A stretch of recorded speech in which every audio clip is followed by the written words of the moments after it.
Good morning. We're going to be in Matthew chapter 7 today. David Lee is on vacation, so he asked if I would substitute, so here we are. Today we're going to cover a relatively short section, Matthew chapter 7, verses 1 through 6. It's interesting to me when I think about this passage because really, to me, this is one of the most quoted passages in the Bible of people who don't generally believe in the Bible, or they don't want you to tell them they're doing something wrong. It's quoted frequently. You know, don't judge me. Essentially, is the idea, but it's rarely quoted by people who are seeking to serve. Instead, it's often quoted, or more often quoted, by people that are seeking to justify why we or others shouldn't judge them for what they're doing.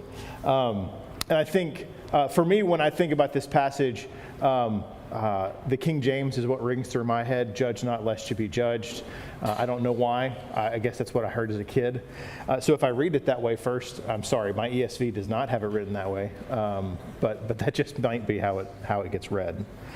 But I think as we study this morning, my opinion is that even though this passage starts out, judge not that you be not judged, that it actually intends the opposite.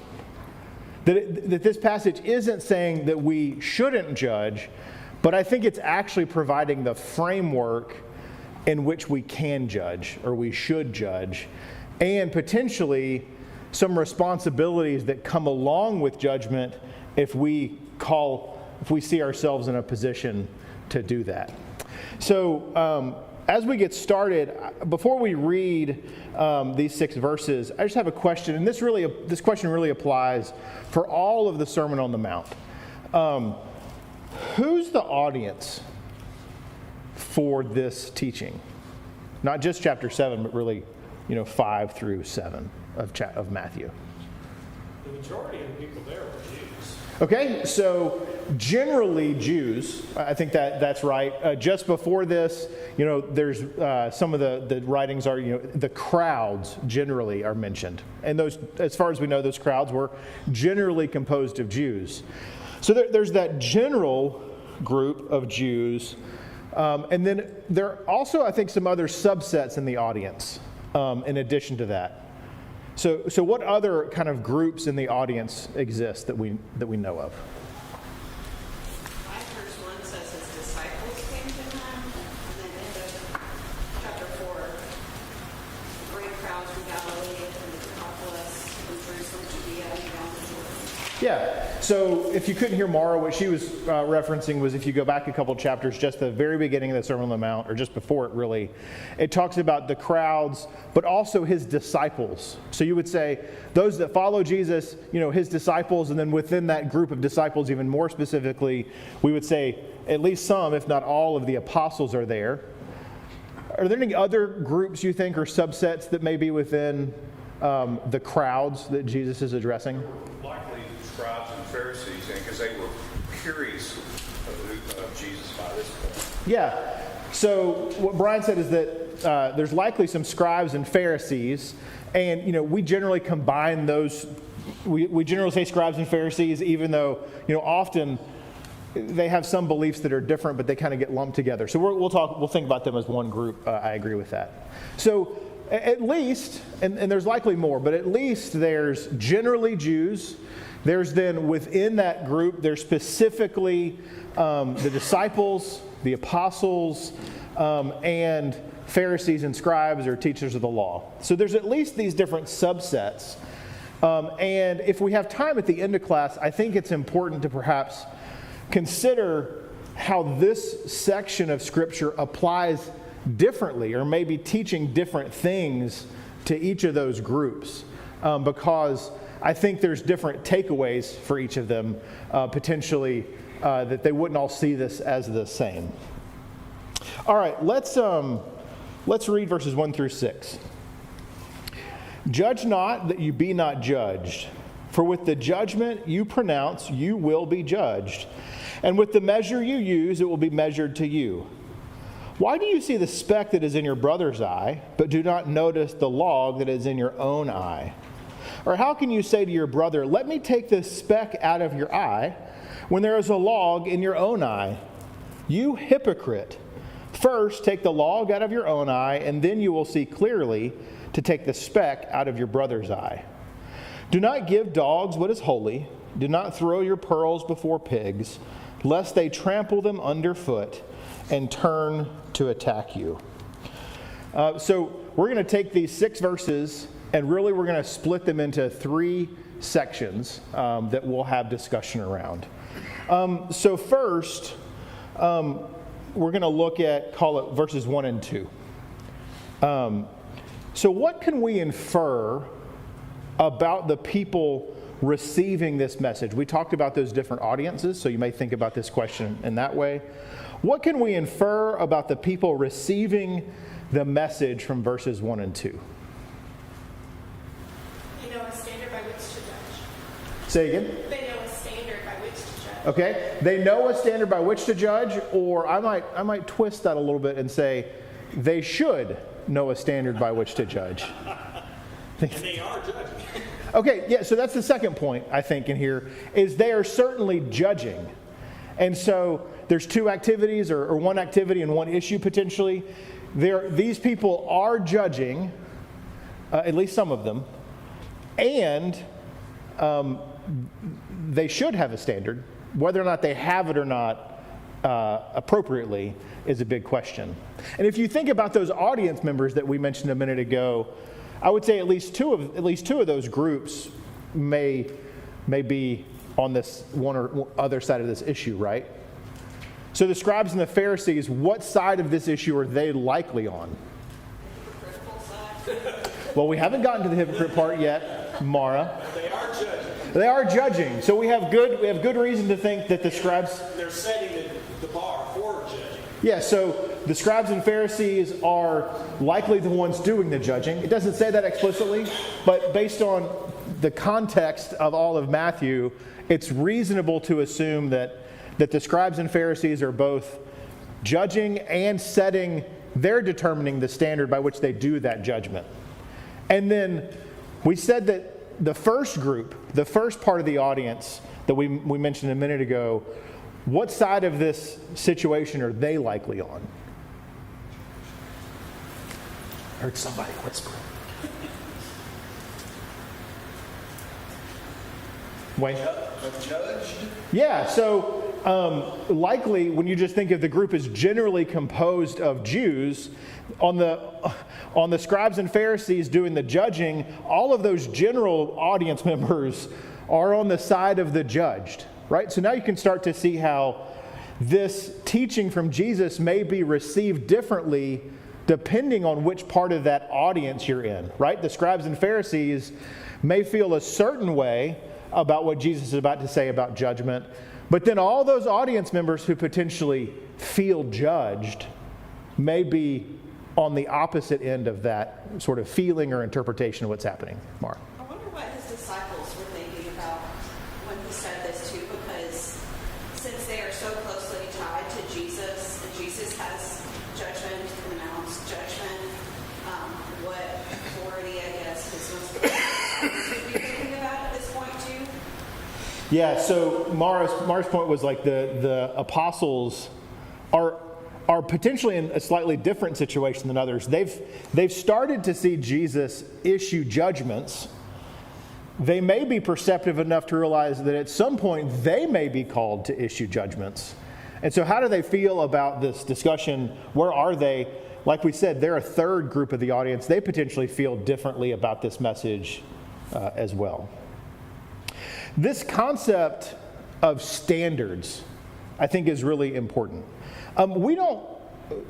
It's not normal for us, unless we're buying vegetables or meat, it's not normal for us to think a lot about how scales impact our day-to-day life. But really, the concept is all around you. So if you go to the gas pump and you look closely, has anyone ever seen that on every gas pump you see, there's a little seal on it I've seen some people nod their head. What's that seal generally say, or what's its point? What'd you say? Yeah, so there's a seal that's been inspected. So in the state of Tennessee, within the Department of Agriculture, there is a section or a department of that overall department that is called the Weights and Measures section. Within the federal government, we have the Bureau of Weights and Measures. In the example of gas pumps, every gas pump in Tennessee, before it can sell gas to a consumer, is required to be inspected by someone from the Department of Agriculture, and they get that seal put on them. And then generally, I think that seal has to be renewed every 2 or 3 years. It's not every year. Why? It assures you that a gallon is a gallon by their measurement. Yeah. But why is that important? Like, you're a consumer. Why don't you just measure your own, like, pour it in a gallon and be like, hey, you guys are ripping me off? No. It's not very reasonable, right? It's not very feasible that every one of us would somehow try to hold the gas company accountable, and that we'd measure each gallon of gas exactly, and then we'd say, hey, you guys kind of ripped me off. No, like we have a group within our country, or multiple groups, whose role it is to establish the standard by which we all purchase gasoline. But interestingly, all those scales, when you go to the grocery store, some of them are measured by that same group in the Department of Agriculture. And then all the scales in the checkout lines, they have to be manufactured to a certain set, and they have quality, and the federal government actually visits many of those factories and tests them to confirm that they're actually saying that a pound of roast beef is really a pound of roast beef and not less than that. Yeah. Yeah, when we pay for postage, of course, we certainly want to make sure that those scales are correct, and I'm particularly sensitive to making sure my doctor's scale is correct. Yeah, sometimes, if they weigh light, it's Wayne? The term is calibration. Yeah. I knew a guy one time that had to calibrate the nuclear device that treats cancer. If you want to have something that is absolutely precise, it's something like that. But even in their day, in the other parts of the Bible, it condemns measurements that are not true. Yeah, turn to Micah chapter 6. Very specifically, you give a full measure or even more. Yeah, so Wayne took us right where I wanted to go. If you'll turn to Micah chapter 6, this concept is really important in Scripture. Micah chapter 6, I'm going to read verses 9 through, 13. The voice of the Lord cries to the city, and it is sound wisdom to fear your name. Hear of the rod and of him who appointed it. Can I forget any longer the treasures of wickedness in the house of the wicked, and the scant measure that is accursed? Shall I acquit the man with wicked scales and with a bag of deceitful weights? You rich men are full of violence. Your inhabitants speak lies, and their tongue is deceitful in their mouth. Therefore, I strike you with a grievous blow, making you desolate because of your sins. There's a couple things that they're condemned for in this section. What do you see that's called out as why they need condemnation?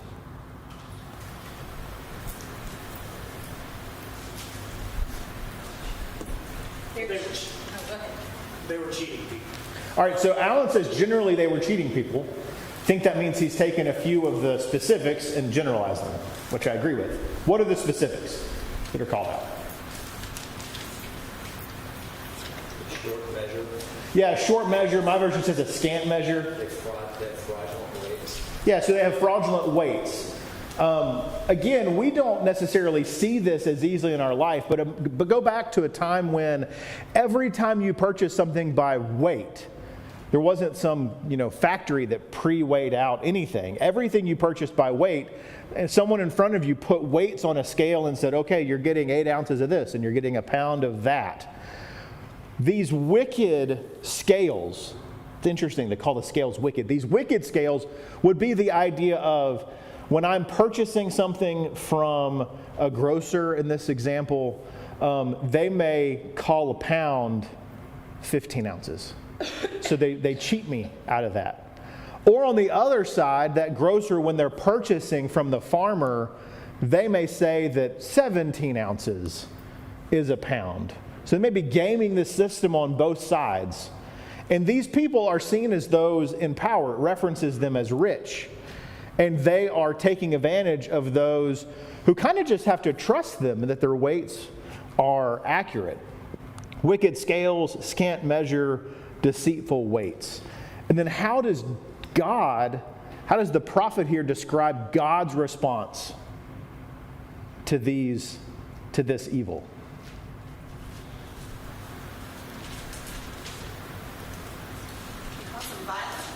Yeah, he calls them violent. That this theft is violence. And then how does the prophet talk about what God is going to do against them? Striking them down. What'd you say? Striking them down. He's going to strike them down, and my version only says a grievous blow. This is not, you guys are just going to get voted out of power, or you're going to have some struggles. Later on, it says they're going to eat but never be filled. Their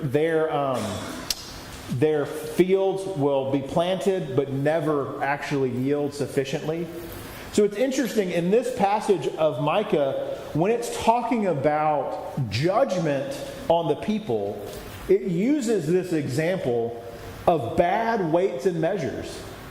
That God thinks the standard by which we judge is so important that the physical aspect of lying to one another when we weigh things out, when we use the inappropriate standard, that in and of itself is sufficient to warrant judgment that he calls a grievous blow.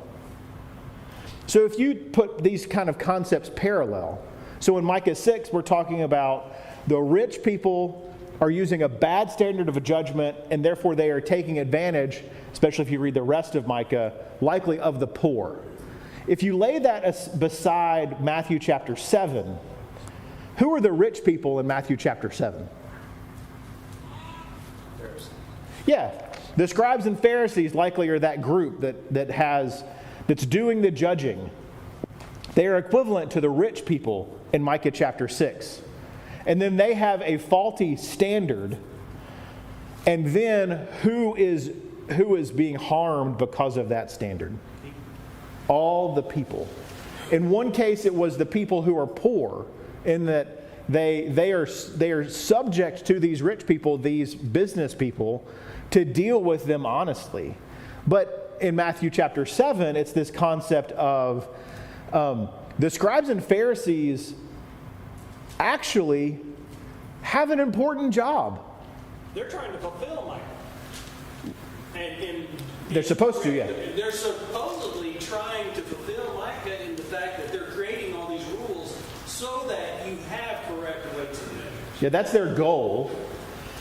But what they're doing is they're actually creating a new standard. A standard filled with wicked scales or scant measures. And then they are applying that spiritually to the audience members, the general Jewish population. But by the way, I really want to stress, just like in the physical discussion in Micah 6, in order for the farmers to prosper and the people to have food to buy, it is necessary to have some sort of intermediary, like some business person who's helping exchange, buy from one person and sell to another. That is not a bad thing. In fact, it's a good thing, and it's helpful. It helps make certain that resources are moved around adequately. The same is true for the scribes and Pharisees. It is necessary to have people who want to lead everyone to God. It is necessary to have people who make certain that the word is propagated, like the scribes did. It's not that their jobs were bad or that the things that they were supposed to do were bad, but instead they messed with the standard by which they were supposed to use, such that it corrupted the end purpose of what they were to achieve. Any other comments on this?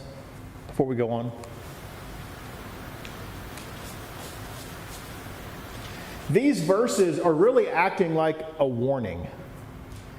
That when we are in the position to eschew judgments, that we need to be aware that we are using an appropriate standard. Because if we don't use the appropriate standard in this life, in the life that is to come, our inappropriate standard will be used to measure us. It's very similar to the sorts of warnings that we see for teachers in the Gospels or for elders in the Gospels. They're called to do important work and to guard and shepherd the souls of people or to teach them the Bible. But they're also told that if they fail in that regard, they will be judged for it. And in the same way, those that are going to judge others are called to understand that they will be judged as harshly as they choose to judge if they're doing so inappropriately. Wayne. It's not saying that measuring is wrong. In fact, in verse 6... Whoa. We divided this into 3 sections. We're talking about 1 and 2 right now. We'll get there. You just wait. Listen, I was asked to teach 6 verses, and I got to get that. It's got to last that long, Wayne. So we can't cover verse 6 yet. Really, I do want to hear your comment, but you have to wait. I was just saying in the next chapter, it talks about God measuring the earth and how startled the nations are going to be. There's going to be awakening for people that measure wrong because the person that holds the measuring line. Yes, that's right. All right, let's go on to verses 3 through 5. I'm going to give you a second or two to reread that. We read it as a group a minute ago. Reread verses 3 through 5. And just in the back of your mind, think of different ways that you could interpret this. We're going to talk about those. I'm just going to give like a minute and a half for folks to read and then think of. I have 4 different ways you could interpret this in my notes.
All right. I said I had 4 call it ways you can interpret this, especially the comparison of a log and a speck.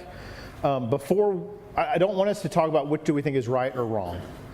So we're going to do that in a minute. But just first, just the ways that this could be interpreted. What do you guys think? How are ways you could interpret this log versus speck issue? Deal with your own issues before you can help others. Yeah, okay, so generally just deal with your own issues before you try to help others. I think that's a great way to interpret that. Inconsistency of standard, whether you're looking at someone else or looking at yourself. Okay, so are you supposed to look at what standard you're using when you're looking at others and yourself? Great, so that's like a comparison. Yes, sir, Micah. Focusing on verse 5 and coming back to the previous verses, the concept of seeing clearly to take the speck out, the standard by which or seeing to correctly help take the speck out of the speck out of your brother's eye. You need to have a clear vision. You need to take care of that which is going on with you so that you can more correctly see and help. Yeah, so if I'm going to help my brother, in order to do that, I need clear vision. And the way I get clear vision is I remove the dirt, the specks, the debris from my own eye. Otherwise, my help is relatively useless if I can't actually see. One that hasn't been mentioned yet, I think potentially this is just humorous. Like you have a vision of this guy with a log coming out of his eye, and he's like, hey, let me help you, man. I'll help you get that out. I actually think the Bible's got a lot more humor than sometimes we kind of let ourselves think. It could be comparing the seriousness of sin. Someone who has a speck, their sin isn't very serious. Someone who has a log, their sin is very serious. Brian? Well, generally, I think you need to clean your own act up before you talk to somebody else about their problems. But don't we tend to downplay our own sin and look how awful this person is? Yeah. Could this be the speck in the log too? Yeah, in nearly every situation, we downplay our own fault and we focus on the fault of others. And so I've reduced the sin that I have or the issue that I have in my own mind, and then I have said, well, let me help you with yours, and I can see yours clearly. So you have to go to a standard to determine whether yours is a speck or a log, or whether theirs is a speck or a log. Yeah, so that concept is you need that standard we talked about just a minute ago in order to understand the specks and the logs. I think potentially this could be like the obviousness of one sin versus the other. I've got a really glaring, obvious, visible, no questions asked sort of problem, a log. And I'm over here trying to help someone with perhaps their tendency towards issues. Wow, both porters raised their hand. Christy. I was just thinking, if the person that has a speck in their eye knows that you have a log in your eye, are they going to accept help from you to remove the speck from their eye? So again, it's your or your what's the word I'm trying to say over someone else. If they see you have a log, and you're trying to say, hey, let me get that speck out. Yeah, so if others that you are attempting to help can see that you have this obvious issue or this egregious sin that you weren't caring for, how willing are they going to be to accept help? By the way, I think this is part of the concept of why elders are to be blameless. I would tell you that I don't think we should use the lists that are given for quote, quote, qualifications of elders as like we have to tick down and every single one has to be perfect. But instead, they paint this picture of blamelessness or above reproach, not because we're seeking men to serve who are perfect, but instead, the role of those people is to help each and every one of us move towards heaven and to remove the specks from our eyes. But if they are called to do that, but then they have these issues where they are not above reproach, how much am I going to care about what they say? I've got this little tiny issue. You've got this big issue. You happen to be in some position, so you get to tell me that I've got a problem? No. That's why I think only effective elders, or the only way elders can be effective is if they are blameless or above reproach. That doesn't mean they've never sinned, but it does mean that when in our mind we think, who do I want to guide my soul? Who do I want to guide the souls of my children and be responsible for it? That we think of men that are above reproach. Mr. Mayberry, were you going to say something? Yeah, I was just going to tie it back to and everybody's touched on a lot of this, but tying it back to the first two verses in the context of the propensity of people, especially the scribes and Pharisees, to judge, to pronounce judgment on people. So putting that in perspective and context here is you're pronouncing judgment on people over something that is minuscule when you are totally messed up and need to see yourself what you are. Your state is completely wrong. Don't worry about somebody else's. Yeah, so again, this comparison of you are issuing judgment for something that's potentially, I don't want to say not a big deal, it's hard to how you say that, while the scribes and Pharisees have these issues that are glaring to everyone but themselves. It's not saying the speck is not sin. Yeah, it's not said the speck isn't sin. Here's a different way to think about it. So by the way, I would, in terms of like judging or these different options for how to interpret it, I would tell you that I think if if the filter we apply is, well, this is because one sin's bad and one sin isn't as bad, like that sort of idea kind of starts falling apart really fast. So like, I think of the potential ways to interpret this, I would not go down the path of talking about, well, this person has a really bad sin and this person has a not serious sin. That doesn't stand up to other sort of standards we have in Scripture. Sin is sin, it's all bad, it all separates us from God, right? I think maybe you could discuss the obviousness of the sin, or is one sin high-handed versus not? Maybe you could put it that way. Here's a different way to think about it. Alan, you do lots of woodwork. Have you ever gotten like sawdust in your eye? How's that feel? Like when you have that little tiny piece of sawdust in your eye, do you say to yourself, it's just a little tiny piece of sawdust, it'll be fine. You freak out.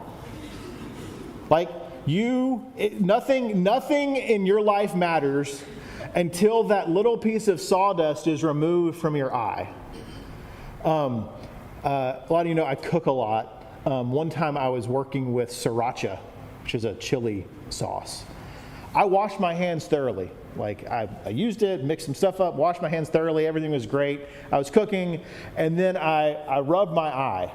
And apparently there was some residue around one of my fingernails. And it was so painful. I thought the girls wanted to call 911, but I just had to go lay on our guest bed like this while tears just streamed out of my eyes to get this little bitty bit, an amount of residue so small it wasn't even perceptible. Like I'd washed my hands, I didn't even think it was there. But in that moment, it felt like someone had shoved an entire chili pepper into each one of my eyes. If you've ever been working outside and gotten something in your eye, it never feels like a tiny insignificant speck. It feels like a log. It feels like an issue so egregious that you would do almost anything to resolve it, especially if it's very serious. And so I think that maybe the concept here is if you have that pain, or if you have a speck in your eye, why do we feel that pain? Why did God say, pain? We'll do that one when it comes to getting something in your eye. Evan, what do you think? You know about eyes more than the rest of us. You say our eyes are pretty important, so our body protects them. Yeah, our eyes are pretty important, so our body protects them. And what's the purpose of the pain? Let us know they're in trouble. Yeah, the pain is there to tell you, like, something's going on. You really want to pay attention to this, because if you just leave sawdust in your eye for a long time, I think bad stuff happens, right? Like you lose your eye. And so the natural response to having even a tiny particle in your eye is that it feels like a log. That response, that natural response, is pain. And pain is there to let us know we need to resolve the issue. Yeah, just to add to that, I've been thinking about the Pharisees having a figure reading, at least that they have, they're the ones with the log in their eye. On that basis, if your conscience is so seared that you don't even recognize your sin, do those little specks of sawdust eventually add up to a log, and you still don't feel it. So, yeah. Whereas the speck of sawdust in anyone's eye should be a sign that something needs to change. Yeah, so I think... So there are people that in this figure, the Pharisees at least, describe that it's going on, it's been going on for so long, and so many little pieces of sawdust have added up that they don't even feel it. Yeah, they've accumulated this particulate for so long that they don't even understand how significant the problem is. And it's because their conscience is seared. They are numb to that pain. And they've lost their sight. Yeah, Karen? To Chip's point also, I think of the story with David and Nathan. And one of the things that we need to also consider is if we are oblivious to our shortcomings and sin, and someone comes to us in a loving way, we can't dismiss it and say, oh, well, you have this, log in your own eye, I'm not going to listen to you. You have to take that and still apply it and try to acknowledge that, okay, maybe I do have some things that I need to work on, because sometimes you're not always aware of things. Yeah, exactly. Wayne? I think that Jesus pointed out the result of the law was a lack of mercy. You cannot be merciful to the lost. If we look upon people as irredeemable, they cannot be saved. We've got a problem in our own mind.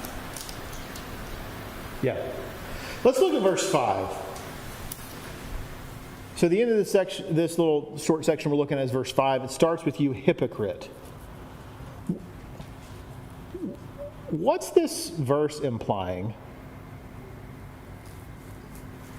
That the person knows they have sin, but in their life, but to them it doesn't matter. They're going to straighten it out. All right, so first, you hypocrite, you should see this, you potentially do see this, and you're ignoring it. All right? Further, what else does this section imply?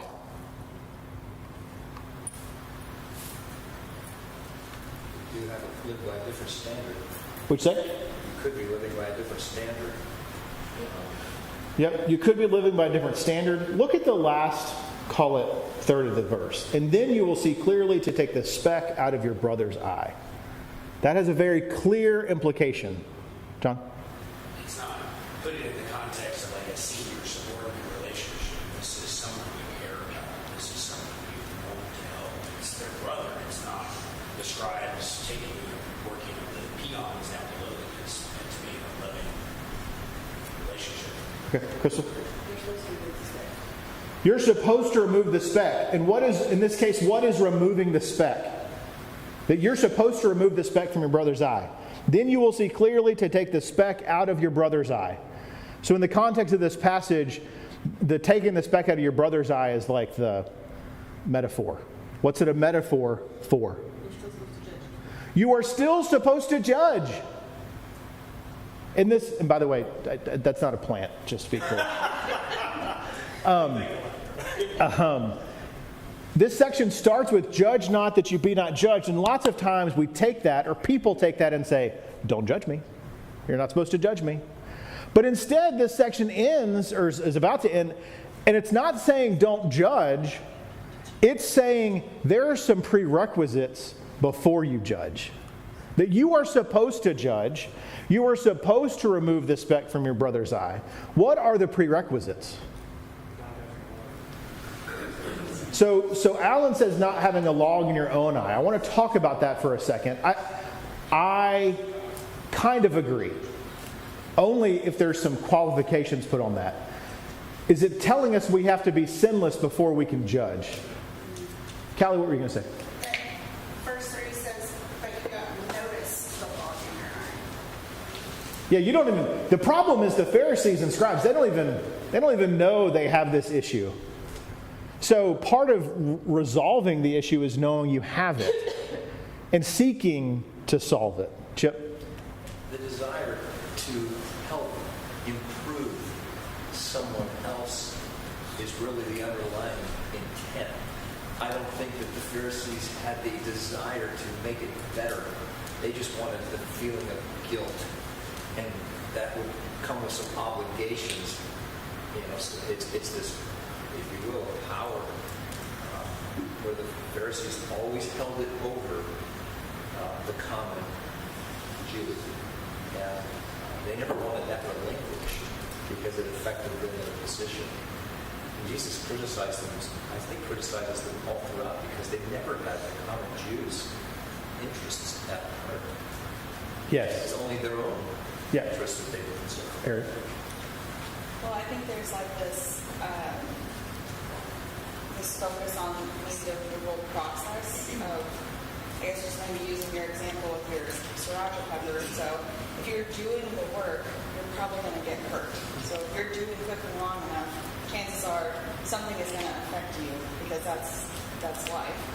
And so your girls watched that and they saw you, one, it hurt, you made a mistake, but then they also saw your resolution.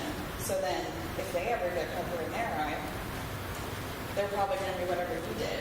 And then they watch you go through that and come to a resolution, and they come out strong in the end.